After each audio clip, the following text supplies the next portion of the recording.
Hi friends, நம்ம விஜய் மல்லி ஸ்டோரியில் வந்துட்டு மெயினாக வந்துட்டு அது ரேணுகாவா இல்லையா அப்படிங்கிற கொஸ்டினை விட நம்ம எல்லாருமே பதற வைக்கிற ஒரே விஷயம் வந்துட்டு அந்த குழந்தை, அதாவது வெண்பா பாப்பா வந்து அவங்க அம்மாவை ஏற்றுப்பாங்களா, ரியல் அம்மாவை ஏற்றுப்பாங்களா, இப்போ வளர்த்த அம்மாவை ஏற்றுப்பாங்களா அப்படிங்கிற மாதிரி தான் வந்துட்டு நம்ம எல்லாருமே நினைக்க தோணுது. ஏன்னா வெண்பா குட்டி வந்து பார்த்தீங்க அப்படின்னா அவங்களுக்கு விவரம் தெரிஞ்ச நாளில் இருந்து அம்மாவாக பார்க்கறது வந்து மல்லியை தான். அவங்க வந்து பெக்கலை அப்படிங்கிறது அவங்களுக்கே தெரியும். பட் ஆனாலும் வளர்த்தாலும் வந்துட்டு ஒரு நிஜ அம்மா மாதிரி தான் அந்த குழந்தைய வளர்க்குறாங்க. அதுவே பார்த்தீங்கன்னா ரியல் அப்பாவான விஜய் கூட அந்த அளவுக்கு பார்த்துக்கிட்டு கிடையாது. பட் ஆனால் மல்லி வந்து பெத்த குழந்தைக்கு மேலே தான் வந்துட்டு வெண்பாவை வளர்த்திட்டு இருக்காங்க. ஸோ அப்படி இருக்கும்போது வந்து பார்த்தீங்க அப்படின்னா இப்போ இவங்க ரேணுகா அப்படிங்கிறவங்க புதுசாக முளைச்சிருக்காங்க. ஸோ அது அவங்க வந்து ரியலாகவே ரேணுகா தானா இல்லை ரேணுகா மாதிரி இருக்கிறவங்களா, ஸோ இதில் ஏதாவது ஒரு குளறுபடி நட்டாப்சியில் ஏதாவது பண்ணியிருக்காங்களா அப்படிங்கிற மாதிரி தான் வந்து கதைக்களம் போயிட்டுருக்கு. ஸோ என்னதான் ஆனாலும் அந்த குழந்தைக்கும் மல்லிக்கும் தான் பெரிய பிரச்சனையாக வந்துட்டு நான் முளைச்சிட்டே இருக்கு அப்படின்னே சொல்லலாம். ஸோ மல்லி அண்ட் வெண்பாவை மட்டும் தனியாக விட்டுட்டா கூட லைஃப் அவங்கள அந்த குழந்தையும் வெண்பாவும் வந்துட்டு பாசமாக இருந்துட்டு போயிட்டு இருப்பாங்க. பட் ஆனால் இப்போ விஜயும் நடுவில் மாட்டிகிட்டு இருக்கிறதுனால இப்போ விஜய் யாரை ஏற்றுப்பாங்க?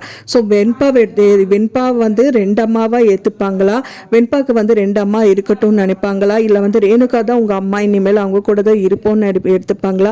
ஸோ வெண்பா எப்படி நான் எடுத்துக்க போறாங்க அப்படிங்கிறது தான் வந்து பெரிய கொஸ்டின் மார்க்ல இருக்கு. கண்டிப்பா வெண்பா வந்து மல்லியை மட்டும்தான் அம்மாவை ஏற்றுப்பாங்க.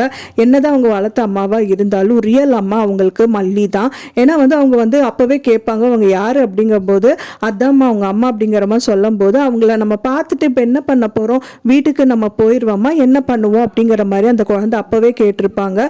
அப்போ வந்து மல்லி சொல்றாங்க இல்லம்மா நம்ம பார்த்துட்டு போயிடுவோம் அப்படிங்கிற மாதிரி தான் வந்து மல்லி சொல்லியிருப்பாங்க.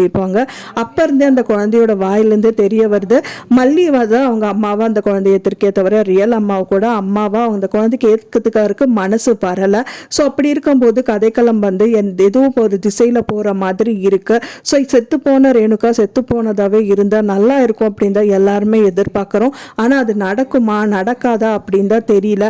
ஸோ என்னத்தெல்லாம் ட்விஸ்ட் கொண்டு வர போறாங்க அப்படின்னு சொல்லிட்டு வெயிட் பண்ணி பார்க்கலாம். ஃப்ரெண்ட்ஸ், நீங்க என்ன நினைக்கிறீங்க அப்படின்னு சொல்லிட்டு உங்களோட கருத்துக்களை மறக்காம எனக்கு கமெண்ட்ல ஷேர் பண்ணுங்க. நான் சொன்ன இந்த தகவல் உங்களுக்கு பிடிச்சிருந்தா மறக்காம லைக் பண்ணுங்க, ஷேர் பண்ணுங்க, கமெண்ட் பண்ணுங்க, சப்ஸ்கிரைப் பண்ணுங்க. மேலும் இன்னொரு மல்லி சீரியல் அப்டேட்டோட நெக்ஸ்ட் மீட் பண்றேன். ஃப்ரெண்ட்ஸ், தேங்க்ஸ் ஃபார் வாட்சிங் மை வீடியோ. ஃப்ரெண்ட்ஸ், நெக்ஸ்ட் வீடியோல பார்க்கலாம்.